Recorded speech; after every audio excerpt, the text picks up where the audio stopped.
இழப்புகள்ல சந்திக்கின்ற வேளையில கர்த்தர் எங்களோடு கூட இருந்து எங்களை தேற்றுகின்ற ஒரு தாய் போல தேற்றி, ஒரு தகப்பனை போல அவருடைய மார்போடு அணைத்துக் கொள்ளுகின்ற ஆண்டவராக இருக்கிறார். எனவே அவரை நாங்க பாடி கொண்டாடலாம். அவருக்குள்ள எங்களுடைய இருதயம் நாங்க களி கூறலாம். எனவே நாங்க தேவனுக்கு எங்களுடைய மகிமையை கொண்டு வருவோம். எங்களுடைய ஸ்தோத்திரங்களை நாங்க செலுத்தலாம்.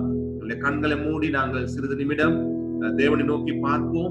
நீங்க உங்களுடைய குடும்பத்தோட அமர்ந்து இருக்கிறீங்க. இந்த நேரத்துல உங்களை வீட்டுக்குள்ள இந்த நேரத்துல நீங்க எல்லாரும் தேவனை நோக்கி பார்த்து தேவனுக்கு உங்களுடைய நன்றிகளையும் உங்களுடைய ஸ்தோத்திரங்களையும் மேலெடுங்க. நாங்க பாடின மாதிரி அவரை பாடி கொண்டாடுவோம். எங்களுடைய இருதயத்துல அவரை நாங்க துதித்து அவருக்கு எங்களுடைய மகிமையை இந்த நேரத்துல நாங்க கொண்டு வருவோம். அவருக்கு நன்றி செலுத்துவோம். கிருபையில் ஐஸ்வர்யம் உள்ள நல்ல ஆண்டவரே, கர்த்தாவே, நீங்கள் தந்த அருமையான இந்த நாளுக்காக உங்களுக்கு நன்றி செலுத்துகிறோம். ஆண்டவரே, இப்படியாக உம்முடைய சமூகத்திலே நாங்கள் ஒன்று கூடி ஆண்டவரே உம்முடைய தயவுகளையும் உம்முடைய இரக்கங்களையும் உம்முடைய ஆசீர்வாதங்களையும் ஆண்டவரே நாங்கள் எண்ணி எங்களுக்கு கொடுத்திருக்கின்ற இந்த வாழ்க்கையின் மேன்மைகளை எண்ணி எங்களுடைய வாழ்க்கையில் கொடுத்திருக்கின்ற ரட்சிப்பை ஆண்டவரே நாங்கள் உணர்ந்து கர்த்தாவே உம்மை பாடி துதிக்க ஆண்டவரை உம்மை கொண்டாட ஆண்டவரை நீர் கொடுத்த இந்த அருமையான ஓய்வு நாளுக்காக உங்களுக்கு நன்றி செலுத்துகிறோம். இதோ ஆண்டவரை இந்த நேரத்திலும் சுவாமி உம்முடைய கிருபை இரக்கங்களை எங்களுடைய வாழ்க்கையில நாங்கள் எண்ணி உங்களுக்கு நன்றி செலுத்துகிறோம். ஆண்டவர் இந்த உலகத்தை படைக்க முதல்லையே கர்த்தாவே எங்களை நீர் தெரிந்து கொண்டு உம்முடைய பிள்ளைகளாக எங்களை அழைத்து சுவாமி எங்களுடைய தாயின் கற்பத்துல நாங்கள் உருவாகும் போது எங்களை நோக்கி பார்த்து ஆண்டவரே எங்களை இந்த பூமியிலே உயிரோடு வாழ செய்து சுவாமி இதோ ஆண்டவர் இந்த நாளிலும் கர்த்தாவே நாங்கள் ஜீவனோடு ஆண்டவரே இருக்க நீர் பாராட்டி இருக்கின்ற எல்லா தயவுகளுக்காக எல்லா உம்முடைய இரக்கங்களுக்காக உமக்கு நன்றி செலுத்துகிறோம் சுவாமி. இதோ ஆண்டவரே எங்கள் ஒவ்வொருவரையும் நீர் பாதுகாக்கின்றபடினாலே நன்றி. எங்கள் ஒவ்வொருவரையும் ஆண்டவரே எங்களுடைய வலது பக்கத்தின் நிழலாக இருந்து கர்த்தாவே எங்களை தாங்குகின்ற உம்முடைய தயவுகளுக்காக நன்றி சுவாமி. ஒரு தாய் எப்படி தன்னுடைய பிள்ளைகளை தேற்றுவாளோ அதே போல ஆண்டவரை எங்களை தேற்றி ஆண்டவர் ஒரு தகப்பன் எப்படியாக தன்னுடைய மார்போடு தன்னுடைய பிள்ளைகளை சுமந்து கொள்ளுவானோ அதே போல எங்களை சுமந்து கொண்டு ஆண்டவரே நீர் எல்லா காரியங்களிலும் எங்களோடு கூட இருந்து எங்களை நடத்துகின்ற ஆண்டவராக இருக்கிறேன். ஒரு சகோதரனை போல எங்களுடைய உணர்வுகளை புரிந்து கொள்ளுகின்ற எங்களுக்கு பாதுகாப்பு அளிக்கின்ற ஆண்டவராக இருக்கிறேன். ஒரு நண்பனை போல ஆண்டவரே எங்களுடைய எல்லா காரியங்களும் நாங்கள் உங்களிடத்துல பகிர்ந்து கொள்ளும்படியாக ஆண்டவரே எங்களுக்கு நெருங்கிய நண்பத்துவம் மாதிரி நீர் எங்களோடு கூட இருக்கிறீர் சுவாமி. அதற்காக நாங்கள் உங்களுக்கு நன்றி செலுத்துகிறோம், உண்மை ஸ்தோத்தரிக்கின்றோம். ஆண்டவரே இந்த பூமியில என்ன காரியங்கள் ஏற்பட்டாலும் என்ன இழப்புகள் எங்களை சூழ இருந்தாலும் எப்படியான கடினங்கள் எங்களை நெருக்கினாலும் கர்த்தாவே நீர் எங்களோடு கூட இருக்கிறதுனால நாங்கள் அசைக்கப்படும் சுவாமி. ஆண்டவரே நீர் எங்களோடு கூட இருக்கிறதுனால எங்களுக்கு நம்பிக்கையும் எதிர்பார்ப்பும் உண்டு சுவாமி. இப்படியாக நீர் எங்களை காத்துக் கொள்ளுகின்றபடியினாலே உம்முடைய வாக்கு தத்தங்கள் உம்முடைய வார்த்தைகளின் மூலம் எங்களை தேற்றி எங்களை நடத்துகின்றபடியினாலே கர்த்தாவே நாங்கள் உம்மை ஸ்தோத்தரிக்கின்றோம், உமக்கு நன்றி செலுத்துகிறோம். ஆண்டவர் இயேசு கிறிஸ்துவின் நாமத்தினாலே பிதாவே, ஆமென். நல்லது, இந்த நேரத்தில் நாங்க கடவுளுடைய வார்த்தையை நாங்கள் வாசிக்க கேட்போம். தயவாய் திலகம் ஸ்டென்லி அவங்க இந்த நேரத்தில் கடவுளுடைய வார்த்தையை வாசிப்பாங்க. அதுக்கு நாங்க செவி கொடுப்போம். எங்களுடைய வேதாகமத்துல அந்த பகுதியை நாங்கள் திறந்து கொள்வோம். இன்றைய நாளில் வாசிக்க எடுத்துக்கொண்ட வேத பகுதி மத்தேயு 2ஆம் அதிகாரம் 1ஆம் வசனம் முதல் 12ஆம் வசனம் வரை. ஏரோது ராஜாவின் நாட்டில் யூதேயாவில் உள்ள பெத்லகேமிலே இயேசு பிறந்த பொழுது கிழக்கில் இருந்து சாஸ்திரிகள் எருசலேமுக்கு வந்து, யூதருக்கு ராஜாவாக பிறந்திருப்பவர் எங்கே? கிழக்கிலே அவருடைய நட்சத்திரத்தை கண்டு அவரை பணிந்து கொள்ள வந்தோம் என்றார்கள். ஏரோது ராஜா அதை கேட்ட பொழுது அவனும் அவனோடு கூட எருசலேம் நகரத்தார் அனைவரும் கலங்கினார்கள். அவன் பிரதான ஆசாரியர் ஜனத்தின் வேதபாரகர் எல்லாரையும் கூடி வர செய்து கிறிஸ்துவானவர் எங்கே பிறப்பார் என்று அவர்களிடத்தில் விசாரித்தார். அதற்கு அவர்கள், யூதேயாவில் உள்ள பெத்லகேமிலே பிறப்பார். அதனேனென்றால் யூதேயா தேசத்தில் உள்ள பெத்லகேமிலே யூதேயாவின் பிரபுக்களில் நீ சிறியதல்ல, என் ஜனமாகிய இஸ்ரவேலை ஆளும் பிரபு உன்னிடத்திலிருந்து புறப்படுவார் என்று தீர்க்கதரிசியினால் எழுதப்பட்டிருக்கிறது என்றார்கள். அப்பொழுது ஏதோது சாஸ்திரிகளை இரகசியமாய் அழைத்து நட்சத்திரம் காணப்பட்ட காலத்தை குறித்து அவர்களிடத்தில் திட்டமாய் விசாரித்து, நீங்கள் போய் பிள்ளையை குறித்து திட்டமாய் விசாரியுங்கள். நீங்கள் அதை கண்ட பின்பு நானும் வந்து அதை பணிந்து கொள்ளும்படி எனக்கு அறிவியுங்கள் என்று சொல்லி அவர்களை பெத்லகேமுக்கு அனுப்பினார். ராஜா சொன்னதை அவர்கள் கேட்டு போகையில், இதோ அவர்கள் கிழக்கிலே கண்ட நட்சத்திரம் பிள்ளை இருந்த ஸ்தலத்துக்கு மேல் வந்து நிற்கும் வரைக்கும் அவர்களுக்கு முன் சென்றது. அவர்கள் அந்த நட்சத்திரத்தை கண்ட போது மிகுந்த ஆனந்த சந்தோஷம் அடைந்தார்கள். அவர்கள் அந்த வீட்டுக்குள் பிரவேசித்து பிள்ளையையும் அதன் தாயாகிய மரியாளையும் கண்டு சாஷ்டாங்கமாய் விழுந்து அதை பணிந்து கொண்டு தங்கள் பொக்கிஷங்களை திறந்து பொன்னையும் தூப வர்க்கத்தையும் வெள்ளை போலத்தையும் அதற்கு காணிக்கையாக வைத்தார்கள். பின்பு அவர்கள் ஏரோதினத்துக்கு திரும்பி போக வேண்டாம் என்று சொப்பனத்தில் தேவனால் எச்சரிக்கப்பட்டு வேறு வழியாக தங்கள் தேசத்துக்கு திரும்பி போனார்கள். ஆமென். நாங்கள் கடவுளுடைய வார்த்தைக்காக நாங்கள் ஜெபம் செய்வோம். ஜெபம் செய்து நாங்கள் தியானிக்கலாம். கிருபையுள்ள ஆண்டவரே, உம்முடைய வார்த்தைகளுக்காக நன்றி செலுத்துகிறோம். ஆண்டவரே, இந்த நேரத்தில் உம்முடைய வார்த்தைகளை நாங்கள் தியானிக்கும் போது கர்த்தாவே, எங்களோடு நீங்கள் இடைப்பட்டு சுவாமி இன்னும் அதிகமாய் நாங்கள் உண்மை கிட்டி சேர, ஆண்டவரே, நீர் எங்களுடைய வாழ்க்கையிலே செய்த நன்மைகளை நாங்கள் சிந்தித்து எங்களை உமக்காக கொடுக்க எங்களை ஆசீர்வதிக்க வேண்டுமா நாங்கள் ஜெபிக்கின்றோம். ஆண்டவர் இயேசுவின் நாமத்தினால் பிதாவே, ஆமென். நல்லது அன்பானவர்களே, ஒரு வித்தியாசமான சூழ்நிலையில நேரத்துல கடவுளுடைய வார்த்தை உங்கள் மத்தியில பகிர்ந்து கொள்றதுல மிகுந்த சந்தோஷம் அடைகின்றேன். ஏதோ ஒரு விதத்துல உங்களோடு கடவுளுடைய வார்த்தையோடு இடைப்பட தேவனுடைய பிரசன்னத்துக்குள் இந்த காலை வேலையை ஆரம்பிக்க கடவுள் கொடுத்த தயவுகளுக்காக நாங்கள் கடவுளை ஸ்தோத்தரிக்கின்றோம். கடவுளுக்கு நம்முடைய நன்றிகளை கொண்டு வருகின்றோம். நாங்கள் வாசித்த இந்த வேத பகுதி எங்களுக்கு ஞாபகம் இருக்கும். சில நேரங்கள்ல நம்ம அடிக்கடி எப்ப கேட்போம்னு சொன்னா டிசம்பர் மாதங்கள்ல, அதாவது ஆண்டவர் இயேசு கிறிஸ்து பிறக்கின்ற காலங்கள்ல மாத்திரம்தான் இந்த பகுதியை அநேகர் நம்ம என்ன செய்வோம், தெரிவு செய்து நாங்க பிரசங்கம் பண்ணுவோம். ஆனா உண்மையா இந்த பகுதி நாங்க எங்களுடைய வாழ்க்கையில கடவுளை ஆராதிக்கின்ற ஒரு மனிதனுடைய குணாதிசயத்தை எங்களுக்கு காண்பிக்கிறது இந்த பகுதியில் நாங்க பார்க்கலாம். ஆண்டவர் இயேசு கிறிஸ்து நம்முடைய வாழ்க்கையில நமக்கு புதிய பிறப்பை கொடுக்கின்றார். அந்த புதிய பிறப்பு ஆண்டவர் இயேசு கிறிஸ்துவுக்குள்ள கடவுளுக்கு எப்படியான மகிமையை கொண்டு வர வேண்டும் என்பதை நாங்க பார்க்கலாம்.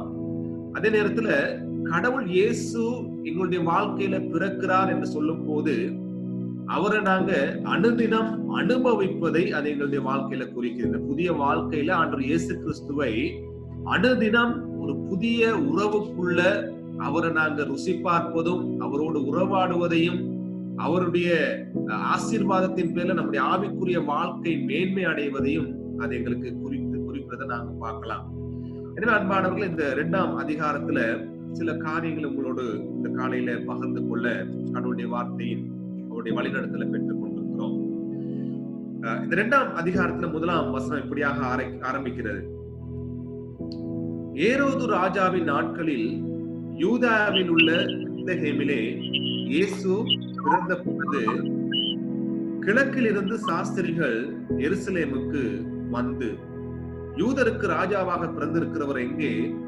கிழக்கிலே அவருடைய நட்சத்திரத்தை கண்டு அவரை பணிந்து கொள்ள வந்தோம் என்றார்கள். என்ன அந்த பகுதி எங்களுக்கு சொல்லுது? மத்தேயு புத்தகத்துல ஏரோது என்று சொல்லப்படுகின்ற ஒரு ராஜா இருக்கிறார். அந்த ராஜா எப்படியாப்பட்டவர்னு சொன்னா மிகவும் ஒரு சுயநலம் உள்ள ஒரு கொடுமையான ஒரு மனுஷன். அதாவது ரோம அரசாங்கத்துக்கு கீழே யூதர்களை ஆளும்படியான அதிகாரத்தை பெற்றுக்கொண்ட ஒரு மனுஷன். இவருடைய இனம் என்ன இனம்னு சொன்னா இவர் ஒரு இஸ்ரவேல் இனத்தை சேர்ந்தவர் அல்ல. இவர் ஒரு ஏதோம் இனத்தை சேர்ந்த ஒரு மனுஷனாக இருந்தார். ஏதோம் தேசத்து மனிதன். இப்ப இந்த ஏதோம் தேசத்து மனிதன் யார் ஆளுகை செய்யறாரா? யூதர்களை ஆளுகை செய்கின்றவராக ராஜாவாக இப்ப இருக்கிறார். அப்ப இங்கேயே நாங்க பார்க்கிற விஷயம் என்னன்னு சொன்ன அன்பானவர்களே, கடவுளுடைய ஜனங்களை ஆளுகை செய்ய வேண்டியது யாரு? அவங்களுக்கு ராஜாவாக இருக்க வேண்டியது கர்த்தர், தேவன், இஸ்ரவேலின் கர்த்தர். அவர்தான் அவங்களை ஆளுகை செய்கின்ற தேவனாக இருக்கணும். ஆனா இங்க நாங்க பாக்குறோம் ஏதோமியன் ஒரு அந்நிய தேசத்து ராஜா அவங்களை ஆளுகை செய்கிறத நாங்க பார்க்கலாம். எனவே அன்பானவர்களே, இந்த வேதாகமத்தில் நாங்க பார்க்கும் போது பழைய ஏற்பாட்டில் நாங்க பார்க்கலாம், இந்த ஏதோம் இனம் என்ன செய்தது சொன்னா, இந்த ஜாதி மக்கள் எப்பவும் கடவுளுடைய ஜனத்துக்கு விரோதமாக செயல்படுகின்ற மக்களாக அவங்க இருந்தாங்க. கடவுளுடைய மக்களுக்கு விரோதமாக செயல்படுகின்ற ஜனங்களாக இருந்து தொடர்ந்தும் கடவுளுடைய ஜனங்களுக்கு மிகுந்த தொல்லைகளை கொடுத்த ஜனங்களாக இருந்தாங்க. ஆகவே பழைய ஏற்பாட்டுல உபதியா புத்தகத்தை நாங்க வாசிக்கும் போது அந்த ஏதோமுக்கு விரோதமாக கடவுள் செயல்பட்டு அந்த ஏதோமுக்கு விரோதமாக அந்த மக்களுக்கு விரோதமாக கடவுள் எப்படி எதிர்த்தார் என்று சொல்லி நாங்க பார்க்கலாம். அவ்வளவு மோசமானவங்களாக இருந்தாங்க. இப்ப இங்கேயும் நாங்க பார்க்கிறோம் என்னன்னு சொன்னா, இந்த ராஜா தான் அந்த ஜனங்களை ஆளுகை செய்து கொண்டிருக்கிறாரு. அதே நேரத்துல ஒரு விஷயம் நடக்குது. என்னன்னு சொன்னா பாருங்க, சாஸ்திரிகள் 3 பேர் வாராங்க, நாங்க பார்க்கலாம், அது எங்களுக்கு தெரியும். வந்து கேட்கிறாங்க 2ஆம் வசனத்துல, யூதருக்கு ராஜாவாக பிறந்திருக்கிறவர் எங்கே? அப்ப இவ்வளவு நாள் யோசிச்சுட்டு இருந்தாரு ஏரோது ராஜா, நான் தான் இந்த ஜனங்களுடைய ராஜா, நான் தான் இவங்களை ஆளுகை செய்கின்ற ராஜா என்று யோசிச்சு கொண்டிருந்தார். ஆனா இப்ப இந்த சாஸ்திரிகள் வந்து அந்த அரண்மனையிலேயே வந்து கேட்கிறாங்க, யூதருக்கு ராஜாவாக பிறந்திருக்கிறவர் எங்க? கடவுளுடைய ஜனங்களை ஆளுகை செய்வதற்காக அவங்களுடைய உண்மையான ராஜா எங்க பிறந்திருக்கிறாரு என்று கேட்கிறாங்க. கேட்கும் போது இந்த ராஜாவுக்கு எப்படி இருந்திருக்கும் அன்பானவர்களே? இந்த ராஜா எப்படி கொடூரமானவர் சொன்னா, தன்னுடைய ஆட்சியை தக்க வைத்துக் கொள்றதுக்காக, நான் தான் ராஜாவா இருக்கணும், வேற ஒருத்தரும் வந்துடக்கூடாது ராஜாவாக என்பதற்காக என்ன செய்வார்னு சொன்னா, தன்னுடைய மனைவியவே கொலை செய்தவராக இருந்தார். தன்னுடைய உறவினர்கள்ல அநேகர் என்ன செய்திருந்தாரு? கொலை செய்தவரா இருந்தாரு. ஏன்னு சொன்னா, அவங்க தன்னுடைய ஆட்சியை பிடிச்சுக் கொள்வாங்க, அவங்க தன்னுடைய ஆட்சிக்கு வந்துருவாங்க என்றதுக்காக அவங்களே கொலை செய்த ஒரு மனுஷனாக இருந்தார். அப்படியாக தன்னுடைய ஆட்சியை தக்க வச்சு கொள்ளணும்னு இருக்கிற மனுஷன் கிட்ட வந்து ராஜா பிறந்திருக்கிறாராமே எங்கன்னு கேட்டா எப்படி இருந்திருக்கும் அவருக்கு? ஒரு கோபமும் ஒரு எரிச்சலும் ஒரு பழிவாங்கு எண்ணமும் அவருக்குள்ள வர்றதை நாங்க பாக்குறோம். பாருங்க, அவங்க வந்து சொல்றாங்க, ராஜா பிறந்திருக்கிறாரு, நாங்க வந்து அவரை வர்ஷிப் பண்ண, அவரை வணங்குறதுக்காக நாங்க வந்திருக்கிறோம் அப்படின்னு சொல்றாங்க. பணிந்து கொள்ள வந்தோம்னு சொல்றாங்க. இப்ப ஏரோது ராஜாவுக்கு யோசனை என்னது?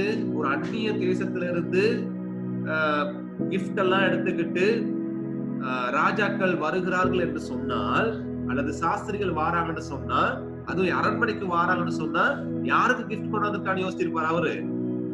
ஏரோது ராஜாவாக என்னைய பார்க்க வந்திருக்கிறாங்க, எனக்கு தான் கிஃப்ட் கொண்டாந்துருக்கான்னு யோசிச்சிருப்பாரு. அப்புறம் என்ன யோசிச்சிருப்பாரு? இவங்க பணிந்து கொள்ள வாராங்கன்னு சொன்னா யார பணிந்து கொள்ள வாராங்க? நான் தான் ராஜா, என்னையத்தான் பணிந்து கொள்ள வாராங்க என்று யோசிச்சிருப்பாங்க. ஆனால் 3ஆம் வசனம், ஏரோது ராஜா அதை கேட்ட பொழுது அவனும் அவனோடு கூட எருசலேம் நகரத்தார் அனைவரும் கலங்கினார்கள். ஆனால் ராஜா கலங்கி போறார். ஏன் கலக்கம்? நான் தான் ராஜா, என்னையத்தான் கும்பிடணும், எனக்கு தான் கிஃப்ட், நான் தான் கடவுள், என்னையத்தான் பணிந்து கொள்ளணும் போன்ற ஒரு எண்ணம். என்னை விட்டா வேறு ஒருத்தரும் ராஜா இல்லை என்ற ஒரு எண்ணம். இப்ப இந்த எண்ணம் கலக்கத்தை ராஜாவுக்கு கொண்டு வரதை நாங்க பார்க்கணும். ஒரு பெரிய கலக்கத்தை, ஒரு உள்ளுக்குள்ள ஒரு சரியான ஒரு குழப்பத்தை அவருக்கு ஏற்படுத்துது. எனவே அன்பானவர்களே, இந்த காலை வேளையில ஆண்டவர் இயேசு கிறிஸ்துவுக்கு எங்களை நாங்கள் ஒப்பு கொடுக்காவிட்டால், அவர்தான் எங்களுடைய வாழ்க்கையின் ராஜா. என்னுடைய சரீரம், என்னுடைய ஆசைகள், என்னுடைய வாழ்க்கை எல்லாமே ஆண்டவர் இயேசு கிறிஸ்துவாகிய அந்த ராஜாவுக்கு நான் ஒப்பு கொடுப்பேன், அவருக்கு நான் அடிமை என்று அவருடைய ராஜரீகத்துக்கு யாரெல்லாம் தங்களுடைய வாழ்க்கையை ஒப்பு கொடுக்காம இருக்கிறோமோ, அப்படியான சந்தர்ப்பத்துல நாங்க எங்களுடைய வாழ்க்கையை நாங்களே ஆளுகை செய்கிறவர்களாக இருக்கும் போது, எங்களுடைய சித்தங்களை, எங்களுடைய விருப்பங்களை நாங்களே ஆளுகை செய்யும் போது எங்களுக்கு இப்படியான ஒரு கலக்கம் ஏற்படும். எங்களுடைய அதிகாரத்துக்கு ஒரு பிரச்சனை வந்துருமோ, எனக்கு இடம் இல்லாம போயிருமோ, நான் செகண்ட் ஆயிருவானோ, எல்லாரும் என்னை ஒதுக்கிடுவாங்களோ என்ற ஒரு கலக்கம் எங்களுக்கு உண்டாகும். யாருக்கு? கடவுளுக்கு தங்களை அர்ப்பணித்து அவரை ஆராதிக்காதவர்கள். ரோமர் புத்தகத்தில் நாங்க வாசிக்கிறோம், புத்தியுள்ள ஆராதனை என்பது என்ன? எங்களுடைய சரீரங்களை, எங்களுடைய ஆசைகளை அவருக்கு பலியாக கொடுத்துடுறது, முழுமையாக அவரை பணித்துக் கொள்வது. இங்க அப்படி கொடுக்காத நிலை, அப்படி கொடுக்க முடியாததுனால கலக்கம் உண்டாகிறத நாங்க பார்க்கிறோம். ஏரோது ராஜா கலங்கி போறாரு. கலங்கி போனது மாத்திரமல்ல, அடுத்த ஒரு விஷயம் செய்யறாரு பாருங்க. 4ஆம் வசனத்துல, அவன் பிரதான ஆசாரியர் ஜனத்தின் வேதபாரகர் எல்லாரையும் கூடி வர செய்து கிறிஸ்துவானவர் எங்கே பிறப்பார் என்று அவர்களிடத்தில் விசாரித்தான். செயல்ல இறங்குறார்.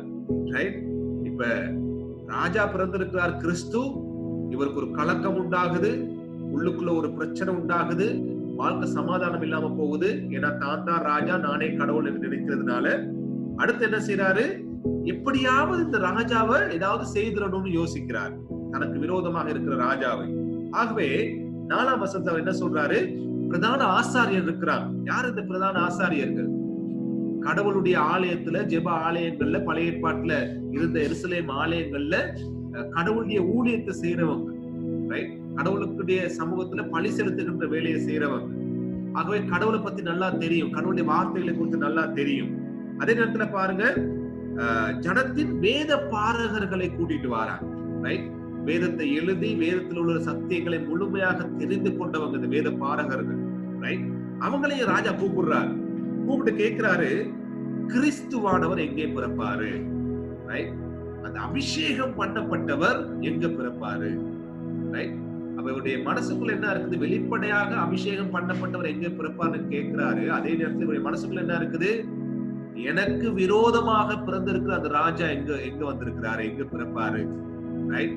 என்னுடைய ஆட்சியை, என்னுடைய அதிகாரத்தை, என்னுடைய மேன்மையை, என்னுடைய பெருமையை இல்லாமல் செய்கின்ற, என்னுடைய சுயத்தை இல்லாமல் செய்கின்ற ராஜா பிறந்திருக்கிறான்னு கேள்விப்பட்ட, எங்க அவர் பிறப்பாரு என்று சொல்லி அவரு கேட்கிறார்.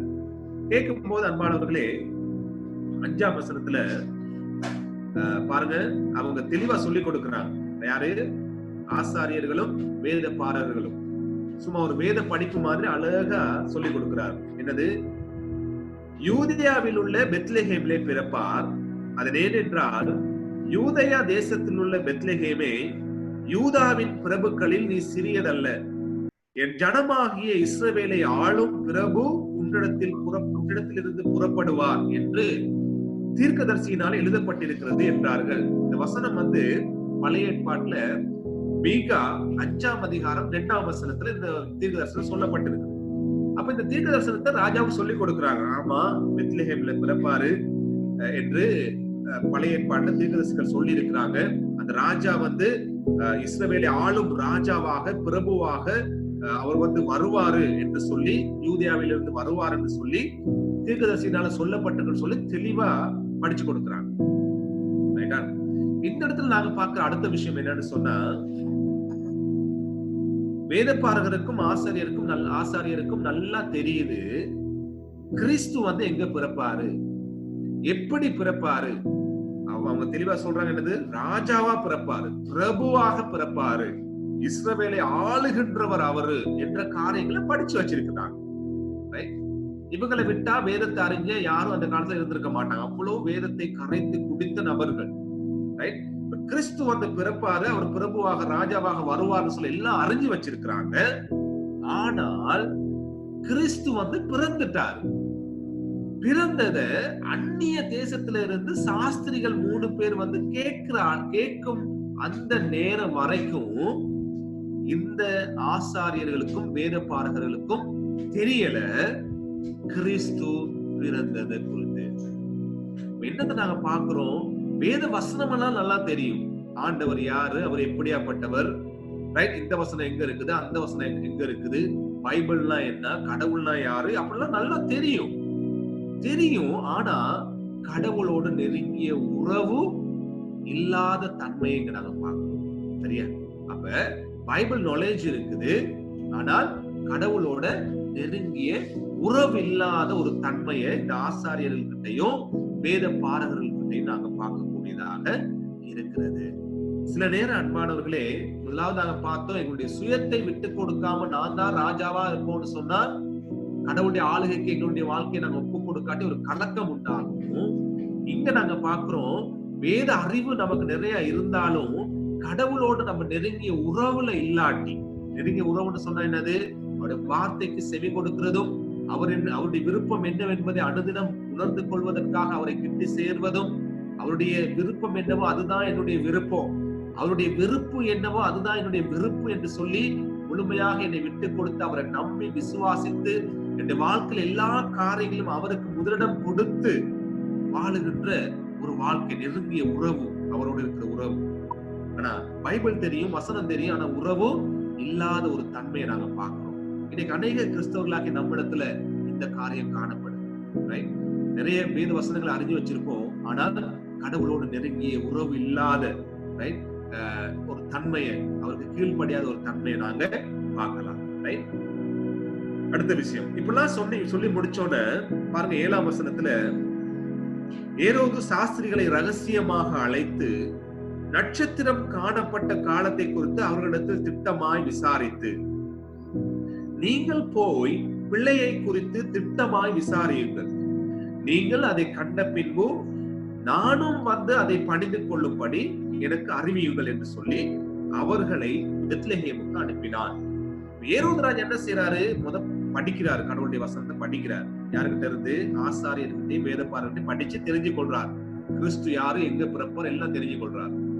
இப்ப கடவுளுடைய வசனத்தை தெளிவா சொல்லியாச்சு, அவர் தான் மெசியா, அவர் தான் ராஜா, அவர் தான் கடவுள், அவர் தான் இஸ்ரவேலை ஆள போகிறவர்னு சொல்லியாச்சு. சத்தியம் தெரிஞ்சோன்னு என்ன செய்யணும்? ஒரு மனுஷன் சத்தியம் தெரிஞ்சோன்னு கடவுளுக்கு பயப்படுற பயம் ஒண்ணு வரணும் இல்லையா? கடவுள் யாருன்னு தெளிவா சொல்லியாச்சு அந்த வசனத்துல. பாருங்க, யூதாவின் பிரபுக்களில் நீ சிறியதல்ல, என் ஜனமாக இஸ்ரவேலை ஆளும் பிரபு உன்னிடத்திலிருந்து புறப்படுவார், அவர் ஒரு பிரபுவாக புறப்படுவார் அப்படின்னு யாரு சொல்லி இருக்கிறார்? தீர்க்கதரிசிகள். யார் தீர்க்கதரிசிகள்? கடவுளால ஏவப்பட்டு, கடவுளுடைய பரிசுத்த ஆவியானவரால ஏவப்பட்டு கடவுளுடைய வார்த்தையை பேசினவர். அப்ப கடவுள் பேசி சொல்லி இருக்கிறாரு ராஜா பிறப்பார்னு. இந்த வசனங்கள் மனுஷனுக்கு வரும்போது, இந்த வேத படிப்பு ஒரு மனுஷனுக்கு போகும்போது அவனுடைய வாழ்க்கையில பயம் ஏற்படணும். ரைட்? இவரு ராஜா, இவரு கடவுள், அவருக்கு நான் கீழ்ப்படியணும், அவருக்கு முன்பாக என்னுடைய எந்த விதமான மேன்மைகளும் பெருமைகளும் கனங்களும் ஒண்ணும் இல்லைன்னு சொல்லி கீழ்ப்படிய ஒரு பயம் அவனுக்குள்ள ஏற்படணும். ஒரு தேவ பயம் இல்லையா? நமக்குள்ளேயும் கடவுளுடைய வார்த்தையை படிக்கும் போது, கடவுளுடைய தன்மைகளை உணர்ந்து கொள்ளும் போது தேவனை குறித்த ஒரு பயம், அவருக்கு கீழ்ப்படிய வேண்டும் என்கின்ற ஒரு பயம் நமக்குள்ள ஏற்படும். ஆனா என்ன நடக்குது பாருங்க, இவ்வளவுத்தையும் படிச்சுட்டு கிறிஸ்துவ பத்தி தெரிஞ்சுக்கிட்டு அவர் என்ன செய்யறாரு பாருங்க, சாஸ்திரிகளை கூப்பிட்டு ரகசியமா அழைச்சு கேட்கிறாரு, நட்சத்திரம் எந்த காலத்துல காணப்பட்டுச்சு அப்படி விசாரிக்கிறாரு. ஏன் விசாரிக்கிறாரு? 8ஆம் வசனம், நீங்கள் போய் திட்டமா விசாரிச்சு பாருங்க, எங்க இருக்கிறாரு, எங்க பிறந்திருக்காருன்னு விசாரிச்சு பார்த்துட்டு அந்த பிள்ளைய கண்டுபிடிப்பீங்கன்னு சொன்னா எனக்கும் சொல்லுங்க. ஏன் சொல்றாரு? அவர் சொல்றாரு பாருங்க, எனக்கும் அறிவியுங்கள், எதுக்கா? நானும் வந்து அதை பணிந்து கொள்ளும் படிக்கு எனக்கு அறிவியுங்கள். இது என்ன மாதிரி ஒரு தன்மை பாத்தீங்களா? உண்மையா அவர் வாயில என்ன சொல்றாரு? நான் வந்து அந்த குழந்தையை பணிந்து கொள்ளணும். அதாவது சாஸ்திரிகள்ட்ட என்னத்தை காட்டுறாரு சொன்னா, சாஸ்திரிகள் நீங்க எப்படி ரொம்ப ஆவலா இருக்கீங்களோ கடவுளை கும்பிடுறதுக்கு, அந்த ராஜாவை பாக்குறதுக்கு, அந்த ராஜாவுக்கு உங்களை பணிந்து நீங்க வந்து அவருக்கு வணக்கம் செலுத்துறதுக்கு, அவரை தொழுது கொள்றதுக்கு, அவரை ஆராதிக்கிறதுக்கு, அவருடைய ஆளுகைக்குள்ள உங்களுடைய வாழ்க்கையை கொடுக்கறதுக்கு நீங்க எவ்வளவு ஆர்வமா இருக்கிறீங்களோ அதே மாதிரி நானும் இருக்கிறேன். எனக்கும் சொல்லுங்க, நானும் வந்து அவரை கும்பிடுறேன், நானும் வந்து பணிந்து கொள்றேன் அப்படின்னு சொல்லி அந்த ராஜா சொல்றாரு. உண்மைக்கும் அவரை பணிந்து கொள்றதுக்காகவா அவர் சொல்றாரு? இந்த 2ஆம் அதிகாரத்தை வாசி கொண்டு போகும்போது எங்களுக்கு தெரியும், உண்மைக்கும் பணிந்து கொள்ள அல்ல, அந்த குழந்தையை கண்டுபிடிச்சோன்னா அதை கொல்றதுக்காக இவர் வந்து இப்படி பேசினாரு. என்னத்தை பார்க்கிறோம் அன்பானவர்களே? உள்ளுக்குள்ள கொலை செய்யணும் என்ற வெறி இருக்கு. ரைட்? உள்ளுக்குள்ள தன்னுடைய இடத்தை தக்க வச்சு கொள்ளணும், அதற்காக நான் வந்து இந்த ராஜாவை இல்லாமாக்கிறணும். கிறிஸ்து என்ற ராஜா என் வாழ்க்கைக்குள்ள வந்துட்டாருன்னு சொன்னா எனக்கு ஆளுகை இல்லாம போயிடும், எனக்கு மதிப்பு இல்லாம போயிடும். ரைட்?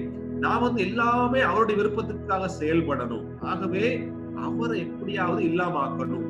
ஆனா வெளிப்படையாக அந்த தன்மையை, அந்த கோபத்தை, அந்த பழி வாங்கும் எண்ணத்தை அவர் வெளிப்படுத்தாம வாயில என்ன சொல்றாரு?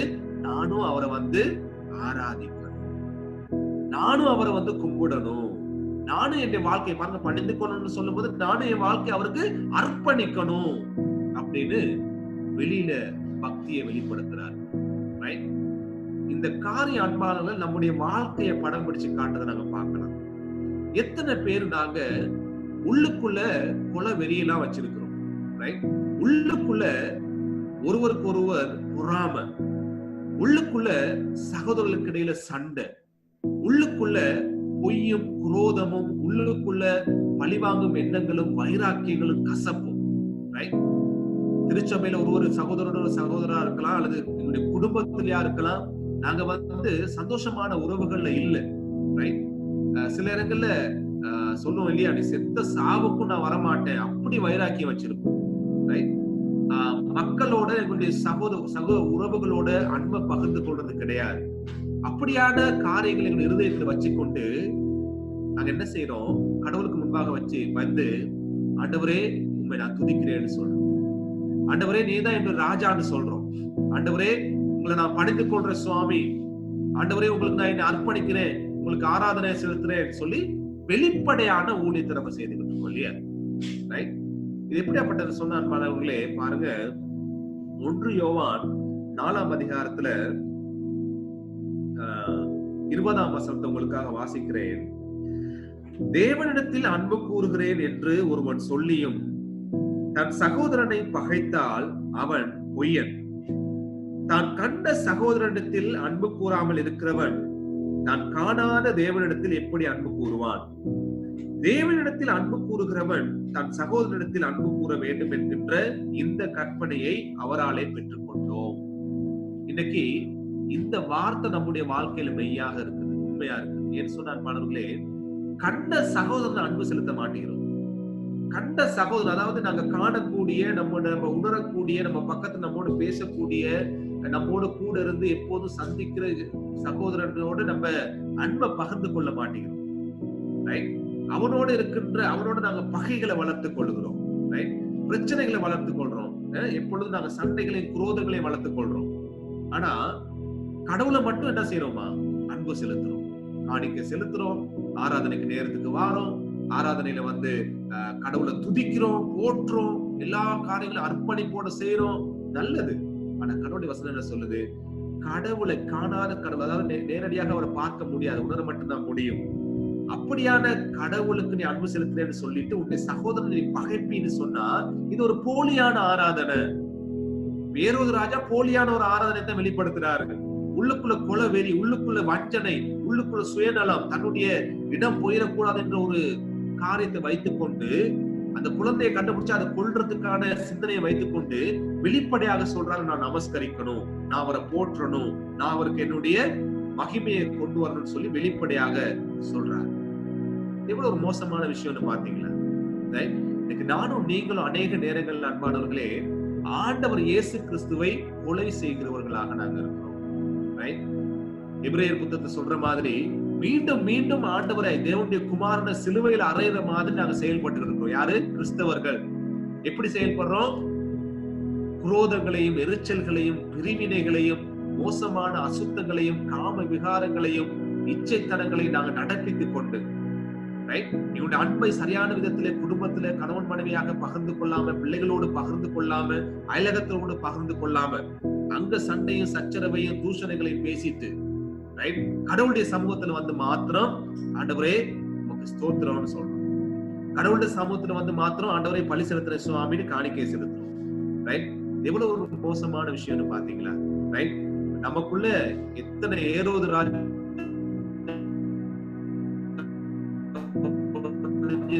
பாத்தீங்களா?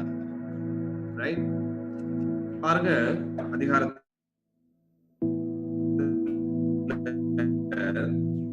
7ஆம் 8ஆம் வசனத்தை வாசிக்கிறேன். இப்படியான ஆராதனை செய்யறவங்களுக்கு உங்களை குறித்து இந்த ஜனங்கள் தங்கள் வாயினால் என்னிடத்தில் சேர்ந்து தங்கள் உதடுகளினால் என்னை கனம் பண்ணுகிறார்கள். எனக்கு இதுதான் நம்முடைய வாழ்க்கை அன்பானது. அநேக கிறிஸ்தவனுடைய வாழ்க்கை இதுதான். என்னது? ஜனங்கள் அவரை கிட்டி சேர்றாங்க, நாங்க எல்லாரும் கடவுளை கிட்டி சேர்றோம். கிட்ட சேர்ந்து என்ன செய்யறோம்னா பாருங்க, எங்களுடைய வாயினால அவரை கிட்டி சேர்றோம். கடவுளை பத்தி பேசுறோம், கடவுளுக்குரிய மகிமையை நம்முடைய வாயினால செலுத்துறோம். அந்த வார்த்தையை பாருங்க, தங்கள் உதடுகளினால் என்னை கனம் பண்ணுகிறார்கள். ரொம்ப நல்லது. நம்ம என்ன செய்யறோம், நம்முடைய உதடுனால நம்முடைய வாயினால கடவுளுக்கு நம்முடைய கனத்தை கொண்டு வாரோம். எப்படி கனம் கொண்டு வாரோம்? பாடல்கள் பாடும் போது கனப்படுத்துறோம் கடவுளை, பிரசங்கிக்கும் போது கடவுளை கனப்படுத்துறோம், ஆலயத்துல பல ஊழியர்களை இழுத்து போட்டு செய்யும் போது என்ன செய்யறோம், கடவுளுக்கு கனத்தை கொண்டு வாரோம். ரைட், நல்லது. ஆனால் கடவுள் என்ன சொல்றாரு பாருங்க அந்த வசனத்துல, இப்படியாக மக்கள் என்னை கனம் பண்றாங்க, ஆனா அவர்கள் இருதயமோ எனக்கு தூரமாய் விலகி இருக்கிறது. மத்தேயு 15:8. ரைட், கடவுள் சொல்றாரு, எல்லாம் நல்லதையா, நீங்க செய்யற ஊழியமெல்லாம் நல்லோம், நீங்க பேசுற வார்த்தையெல்லாம் நல்லா இருக்குது, கடவுளை பத்தி பேசுறீங்க, கடவுளுக்காக ஊழியம் பண்றீங்க, எல்லாம் நல்லோம், உதடுகள்னால ரொம்ப கிட்டி சேர்றீங்க. ரைட், பாருங்க, நம்மளும் அப்படித்தான் அர்ப்பணிப்போடு ஊழியம் செய்வோம் நல்லா. ரைட், வீடையும் பார்க்க மாட்டோம், சில நேரங்கள்ல பிள்ளைகளையும் பார்க்க மாட்டோம், அர்ப்பணிப்பு நல்லா இருக்கும். ரைட், சில நேரங்கள்ல மத்தவங்களோட உறவு நல்லா இருக்காது. திருச்சபையில் இருக்கின்ற சகோதரர்களோடு சகோதரிகளோடு வெறுப்பும் பொறாமையும் எரிச்சல்களும் ஒருத்தருக்கு ஒருத்தர் பழிவாங்கும் எண்ணங்களோடு உள்ளுக்கு இருக்கும். ரைட், எல்லாம் வச்சுக்கொண்டு வெளியில நம்ம உதட்ட நல்லா கிட்டி செய்யறோம் கடவுளை, ஸ்தோத்திரம் சுவாமி, ரைட், இந்த ஊழியமா அந்த ஊழியமா நல்லா செய்வோம். ஆனா கடவுள் சொல்றாரு, இருதயம் ரொம்ப தூரமா இருக்குது என்ன. ரைட், இது ஒரு போலியான ஆராதனையா இருக்கும். நம்ம எத்தனை பேரு வாயில கனம் பண்றோம் கடவுளை, சரீரத்துல கனம் பண்றோம், ஆனால் எங்க இருதயம் கடவுளிடத்துல இல்லை என்று சொன்னால் அது எவ்வளவு மோசமான விஷயமா இருக்கும். ரைட், ஏரோது ராஜா கொல்லணும் என்ற இருதயத்தோட வச்சு இருதயத்துக்குள்ள குலவெறிய வச்சு கொண்டு வெளியே சொல்றாரு, நானும் பணிந்து கொள்ளுகின்றேன். உதட்டுல சொல்றாரு கடவுளுக்கு கிட்டி சேர்ந்த மாதிரி, ஆனா இருதயம் குரோதத்துல நிறைஞ்சிருக்கிறது நாங்க பார்க்கணும். ரைட், இந்த காலவேளையில அன்பானவர்களே, எங்களுடைய வாழ்க்கையில நாங்கள் தேவனை எப்படியாக கனம் பண்ணி அவரை ஆராதிக்கிறவர்களாக இருக்கிறோம். கடைசியா இப்ப ராஜா சொல்றாரு, போயிட்டு பார்த்தா நீங்க கண்டு எனக்கு சொல்லுங்க, நான் அந்த குழந்தைய பணிந்து கொள்றேன்னு சொல்லிட்டு சொல்றாரு. சொல்லும் போது அந்த சாஸ்திரிகள் என்ன செய்யறாங்க, தேடி போறாங்க பிள்ளைய. தேடி போகும்போது பாருங்க 10ஆம் வசனம் சொல்லுது, அவர்கள் அந்த நட்சத்திரத்தை கண்ட போது மிகுந்த ஆனந்த சந்தோஷம் அடைந்தார்கள். சாஸ்திரிகள் யாரு? உண்மையாக கடவுளை நமஸ்கரிக்கும்படியாக, அவரை காணும்படியாக, அவரை பணிந்து கொள்ளும்படியான ஒரு ஏக்கத்தோடு ஒரு தேடுதலோடு வந்தவங்க. ரொம்ப தூர தேசத்திலிருந்து கஷ்டமான அந்த பிரயாணத்துல அநேக நாட்கள் நடந்து அவங்களுடைய பயணத்தை மேற்கொண்டு வந்தவங்க. அதே நேரத்துல கடவுளை பார்த்துட்டு அவர்கிட்ட என்னது வாங்கிட்டு போகலாமா என்ற சிந்தனையோடு வராம பாருங்க, 11ஆம் வசனம் கடைசி போய் சொல்லுது, காணிக்கைகளை கொண்டு வந்தாங்க. விலை மதிப்புள்ள மிகவும் பெருமதியான காரியங்களை கடவுளுக்காக கொண்டு வந்தாங்க. ரைட், இங்க உண்மையான ஆராதனையை நாங்க பார்க்கிறோம். ரைட், கடவுளை தேடும் போது அவரை நீங்க கண்டடைவீங்கன்னு சொல்லி வசனம் நமக்கு சொல்லு. உண்மையாக அவரை கூப்பிடும் போது அவர் உங்களுக்கு செவி கொடுப்பார் என்று வார்த்தை சொல்லு. ரைட்டா, ஏரோது ராஜா உண்மையா கூப்பிடல, அவர் போலியான தன்மையை வெளிப்படுத்தினார். அங்க இருந்த ஆசாரியர்கள், அங்க இருந்த வேதப்பாரர்கள் கடவுளை பத்தி வார்த்தையினால் அறிந்து வச்சிருக்கிறாங்க, ஆனா உண்மையா அவரோட உறவு இல்லாத ஒரு ஆராதனை மாதிரியா, உறவே இல்ல. அதே மாதிரி இந்த ராஜா போலியான ஆராதனை, வாயில கனம் பண்ற மாதிரி ஒரு ஆராதனை செய்தார். ரைட், ஆகவே அவங்களுக்கு கடவுளுடைய வழிநடத்தல் கிடைக்கல, அவங்க செஞ்சு கொண்டே போக வேண்டியதான் போலியான ஆராதனை. நாங்களும் போலியாக கடவுளை நமஸ்கரிக்கணும்னு சொல்லிட்டு நம்முடைய வாழ்க்கையில மோசமான காரியங்களை வைத்துக் கொண்டுட்டு ஒரு மாய்மாலம் செய்து கொண்டு அப்படியே வாழ்ந்து கொண்டு போகலாம், அப்படியே ஊழியத்தை செய்து கொண்டு போகலாம். ஆனா கடவுளுடைய இடைப்படுதல், கடவுளுடைய பிரசன்னத்தை நாங்கள் உணர முடியாது. ஆகவே உண்மையாக யாரெல்லாம் அர்ப்பணிப்போடு கடவுளை தேடுறாங்களோ, அவர் அன்பு செலுத்தி அவரை காணணும், அவரை பணிந்து இந்த சாஸ்திரிகள் 11ஆம் வசனம் சொல்லுது, பிள்ளையையும் அதன் தாயாகிய மரியாளையும் கண்டு சாஷ்டாங்கமாய் விழுந்து அதை பணிந்து கொண்டார்கள். மரியாளை பார்த்தாங்க, யோசேப்பை பார்த்திருப்பாங்க, பிள்ளைய பார்த்தாங்க, பணிந்து கொண்டார்கள். யார பணிந்து கொண்டாங்க? இந்த சொல்லல, யோசேப்பையும் மரியாளையும் பணிந்து கொள்ளல, அதை பணிந்து கொண்டார்கள். யார? கிறிஸ்துவை பணிந்து கொண்டார்கள். பாருங்க, அவர் குழந்தையா இருக்கிறாரு. ஆனா பழைய ஏற்பாட்டுல ஏசாயா புத்தகம் சொல்லுது, கர்த்தத்துவம் அவர் தோள்களின் மேல் இருக்கும். ரைட், அவர் ராஜாவாக பிறந்திருக்கிறார். எனவே அன்பானவர்களே, இவங்க என்ன செய்தாங்க பாருங்க, தங்கள் பொக்கிஷங்களை திறந்து பொன்னையும் தூப வர்க்கத்தையும் வெள்ளை போலத்தையும் அதற்கு காணிக்கையாக வைத்தார்கள். ரைட்டா, கடவுளுக்கு தங்களுடைய வாழ்க்கையில் இருந்த பொக்கிஷங்களை திறந்து கொடுத்தாங்க. இதுதான் உண்மையான ஆராதனை. ரைட்டா, கடவுளுக்கு தங்களுடைய வாழ்க்கையில் இருந்து மேன்மையானதை, பெஸ்டானதை கடவுளுக்காக கொடுத்து தங்களை அவங்க என்ன செய்தாங்க, அதை பணிந்து கொண்டார்கள்.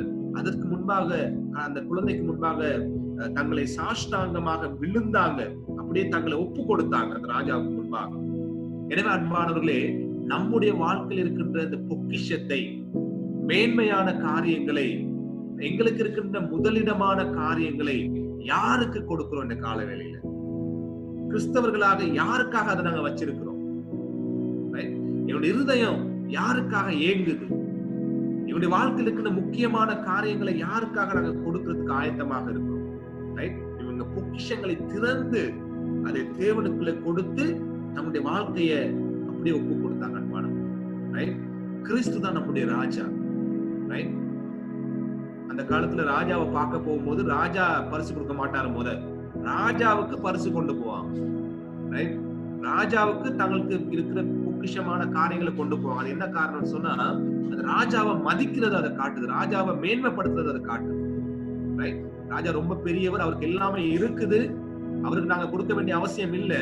ஆனாலும் நான் வாழுகின்றேன், எனக்கு இருக்கின்ற இந்த பொருட்கள், எனக்கு இருக்கின்ற இந்த காரியங்கள் எல்லாமே அவருடைய தயவினால் எனக்கு கிடைச்சிருக்கிறது என்பதை உணர்ந்து அவருக்கு நன்றியாக அதை கொண்டு போய் கொடுப்பாங்க. நம்முடைய கடவுள் அவர் நிமித்தம் தான் இன்னைக்கு நானும் நீங்களும் ஜீவனோடு இருக்கிறோம். இன்னைக்கு காலையில உயிரோடு நாங்க எழுந்திருக்கிறோம்னு சொன்னா, இப்ப சுவாசிக்கிறோம், பேசுறோம்னு சொன்னா, அது கடவுளுடைய சுத்த கிருபை. எனவே அன்பானவர்கள், நம்முடைய வாழ்க்கை என்ற பொக்கிஷத்தை, நம்முடைய வாழ்க்கைய நாங்க அவருக்காக அர்ப்பணித்து அவரை நாங்க நமஸ்கரிக்கிறோம். ஆகவே பாருங்க, இப்படியாக கடவுளை நமஸ்கரிக்கிறவங்களுக்கு கடவுளுடைய வழிநடத்தல் கிடைக்குது. கடவுளுடைய வழிநடத்தல் எப்படி கிடைக்குதுன்னு சொன்னா பாருங்க, 12ஆம் வசனத்துல, பின்பு அவர்கள் ஏரோதினிடத்துக்கு திரும்பி போக வேண்டாம் என்று சொப்பனத்தில் தேவனால் எச்சரிக்கப்பட்டு வேறு வழியாய் தங்கள் தேசத்துக்கு திரும்பி போனார்கள். ரைட்டா, அவங்களுக்கு வழிநடத்தல் கிடைக்குது கடவுள் மூலம். நீங்க ஏரோது கிட்ட போகாதீங்க, ரைட் என்று சொல்லி வேறு வழியாக அவங்க தங்களுடைய தேசங்களுக்கு போகும்படியாக கடவுள் அவங்கள வழி நடத்துகிறவராக இருக்கின்றார். எனவே அன்பானவர்களே, 15ஆம் வசனம் சொல்லுது, ஏரோதின் மரண பரியந்தம் என்று சொல்லப்படுது. போலியான ஆராதனை செய்து தன்னுடைய சுயநலத்துக்காக வாழ்ந்த மனிதன் மரித்து போனான். எனவே மெய்யான ஆராதனை செய்யும்படியாக எங்களுடைய சரீரத்தை, எங்களுடைய சுயநலங்களை தேவனுக்காக ஒப்பு கொடுத்து அவரை ஸ்தோத்தரித்து, நாங்க எங்களுடைய ஜீவன் உள்ள நாளெல்லாம் எங்களுடைய பொக்கிஷமான எங்களுடைய வாழ்க்கையை அவருக்கு அர்ப்பணித்து அவரை நமஸ்கரித்து நாங்க வாழணும். ஜெபம் பண்ணுவோம். நான் தயவா கேட்டுக்கொள்கின்றேன், விக்கியின் இடத்துல தன்னுடைய வார்த்தைக்காக ஜெபம் பண்ணும்படியாக. அதை தொடர்ந்து நாங்கள் இறுதி பாடலை பாடி இறுதி ஜெபத்தோட அவருடைய ஆசீர்வாதத்தை பெற்றுக் கொள்ளலாம். இந்த நேரத்துல சகோதரன் விக்கியின் இடத்துல கேட்டுக்கொள்றேன், அவருடைய வார்த்தைக்காக தயவாய் சுருக்கமாக ஜெபம் செய்யும்படியாக.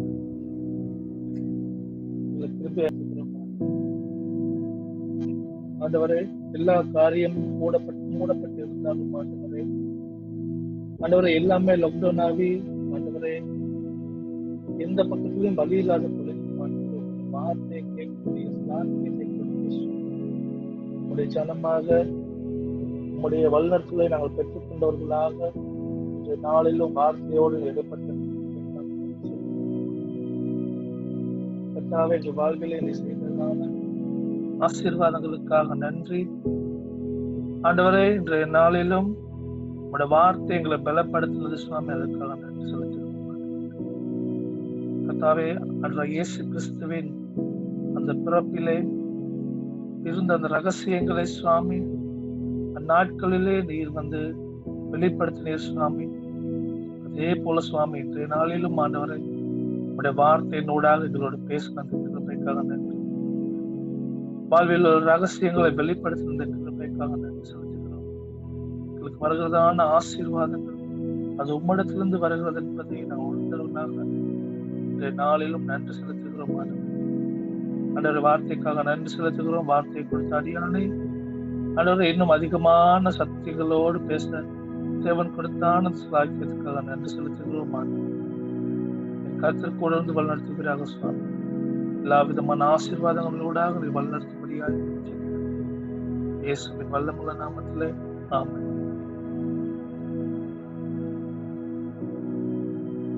ஆமென். அல்லது நாங்கள் ஆராதனை 2வது பாடலை நாங்கள் இன்னைக்கு அவரை துதித்து பாட போறோம். எங்களை கர்த்தருடைய வார்த்தை நாங்கள் கேட்ட மாதிரி தேவனுக்கு எங்களுடைய மகிமையை கொண்டு வர உண்மையாக அவரை ஆராதிக்க எங்களுடைய கண்களை மூடினவர்களாய் நாங்கள் ஜெபம் பண்ணோம். கடவுளுக்கு எங்களை ஒப்பு கொடுத்தோம்.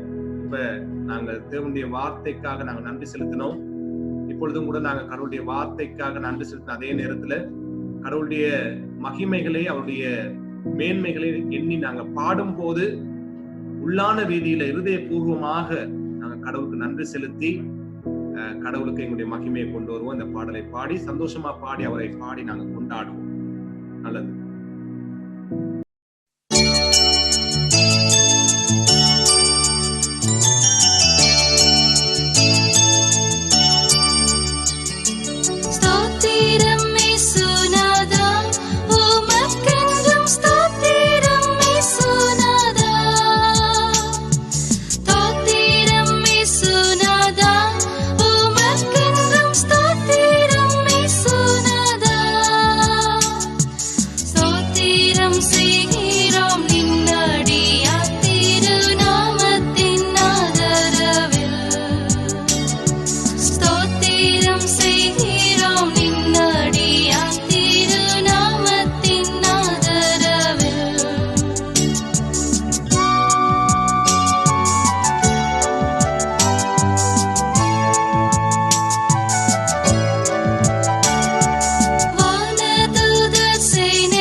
எத்தனை மகத்துவமுள்ள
நாள்ல ஒன்று கூட கடவுள் கொடுத்த கிருபைக்காக நாங்கள் அவருக்கு நன்றியுடையவர்களாக இருக்கிறோம். நேரத்தில் நாங்க சில அறிவித்தல் மாத்திரம் நீங்க செவிசாயுங்க. அடுத்த ஆராதனை எப்பொழுது நடைபெறும் என்பதை நாங்கள் உங்களுக்கு அறிய தருவோம். கடவுளுடைய கிருபையில சீக்கிரமாக அது ஆரம்பிக்கப்பட கடவுளுடைய வழிநடத்தலை கேட்டு நீங்க ஒரு நாளும் உங்களுடைய குடும்பங்களை ஜெபித்துக் கொள்ளுங்கள். அதே நேரத்தில் இப்பொழுது எங்களுடைய எல்லா ஊழியர்களும் நிறுத்தப்பட்டிருக்க அதே வேளையில புதன்கிழமைகள்ல மாத்திரம் மாலை 7 மணிக்கு எங்களுடைய வேத படிப்பு தொடர்ந்து நடைபெற்றுக் கொண்டிருந்தது. அதுல ஆதியாகமத்துல பல காரியங்களை நாங்கள் கற்றுக்கொண்டோம். கடந்த வாரம் நாங்கள் யாத்திராகமம் 1ஆம் அதிகாரத்தை படிச்சோம். இந்த வாரம் இந்த புதன்கிழமையில யாத்திராகமம் 2வது அதிகாரத்தை நாங்க படிக்க இருக்கிறோம். எனவே நீங்க தயவாய் வாசித்து அதுல இணைந்து கொள்ளுமாறு உங்களை கேட்டுக்கொள்கின்றோம். நன்றி. உங்கள் யாவருக்கும் இப்படியாக எங்களோடு இணைந்து கொண்டதுக்காக நாங்கள் நாங்கள் ஜெபத்துடனே கூட கடவுளுடைய ஆசீர்வாதத்தை இந்த நேரத்துல பெற்றுக்கொள்வோம். ஜெபம் செய்வோம். கிருபையில் ஐஸ்வர்யம் உள்ள நல்ல ஆண்டவரை கொடுத்த அருமையான இந்த நாளுக்காக இந்த நேரத்துக்காக உங்களுக்கு நன்றி சுவாமி. எங்களுக்கு ஒரு புதிய வழியை உம்முடைய இரத்தத்தினாலே சுவாமி திறந்து தந்து பிதாவாகிய தேவன் உம்மை திரியேக கடவுளாகிய உம்மை நாங்கள் ஆராதிக்க உம்மை அப்பா பிதாவே என்று கூப்பிட்டு சுதந்திரத்தோடு சுவாமி உம்மை நோக்கி பார்க்க ஆண்டவரே ஒரு அப்பாவிற்கு முன்பாக எவ்வளவு ஒரு ஆறுதலாய் ஒரு சந்தோஷமாய் ஒரு பாதுகாப்பு உணர்வோடு ஒரு பிள்ளை போய் நிற்பானோ, அந்த தகப்பன் தன்னுடைய வாழ்க்கையை பார்த்துக் கொள்வார், அவர் எனக்கு பாதுகாப்பு அளிப்பார், அவருக்கு என்னுடைய வாழ்க்கையை குறித்து ஒரு திட்டம் இருக்கிறது என்பதை நினைப்பானோ, அதே போல ஆண்டவரே முன்பாக உம்மை அப்பா என்று கூப்பிடக்கூடிய அந்த புத்திர சுவிகாரத்தின் ஆவியை எங்களுக்கு கொடுத்திருப்பதினாலே ஆண்டவரே நீர் எங்களை பாதுகாக்கிறீர், எங்களுக்கு தேவையானதை கொடுக்கின்றீர், உங்களுடைய கிருபையினாலே எங்களை தாங்குகிறீர், உம்மை மீறி எங்களுடைய வாழ்க்கையில் ஒன்றும் நடக்காது என்பதை ஆண்டவரே நாங்கள் அறிந்திருக்கிறோம். எனவே ஆண்டவரே பரம தகப்பனாகிய உம்மை சுவாமி உங்களுடைய கரத்திலே எங்களுடைய வாழ்க்கை இருக்கின்றது, நீரே எங்களுடைய வாழ்வின் ராஜா என்பதை உணர்ந்து எங்களுடைய வாழ்க்கையை எப்பொழுதும் சுவாமி உமக்கு அர்ப்பணித்து வாழ ஜீவிக்க எங்கள் ஒவ்வொருவரையும் இது ஆசீர்வதிக்க வேண்டுமா நாங்கள் ஜெபிக்கின்றோம்.